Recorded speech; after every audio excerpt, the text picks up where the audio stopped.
রাসেলের যে প্রথম রিলেশনের শুরুতে তখন টাকা ছিল না, তখন অলিভা পাশে ছিল, শেষ পর্যন্ত থাকবে। তখন আমার বাবা ছিল। বাবা থাকলেও বাবা কি আর 2000 টাকা দিয়ে কি এক সপ্তাহে চলা যায়? হ্যাঁ, আসলে আমাদের একটা স্টোরি অনেক আছে। কষ্ট করে কিন্তু একসাথে আমরা যখন ফার্স্ট বিয়ের সিচুয়েশনটা ওইটা আমাদের ফ্যামিলি কিন্তু জানতো না। তো আমি যখন ভার্সিটিতে পড়তাম তখন হচ্ছে আব্বু আমাকে সপ্তাহে 2000 করে হাত খরচ দিত। তো একটা ভার্সিটি পড়ুয়া ছেলের জন্য এটা অনেক, একদম এনাফ।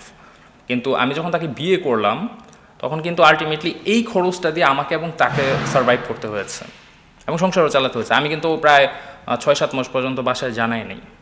তো ওই যে ওই টাইমটায় যে আমরা 2000 টাকা দিয়েও সার্ভাইভ করেছি, এরকম আছে যে একটা মুরগি নিয়ে আসছি, ঠিক আছে, এক সপ্তাহ পর্যন্ত এটা একটু একটু করে, মানে আমাদের মূল ইন্টেনশনটা কিন্তু তখন লাইফে লাক্সারি ফিল করা না, একসাথে থাকাটা।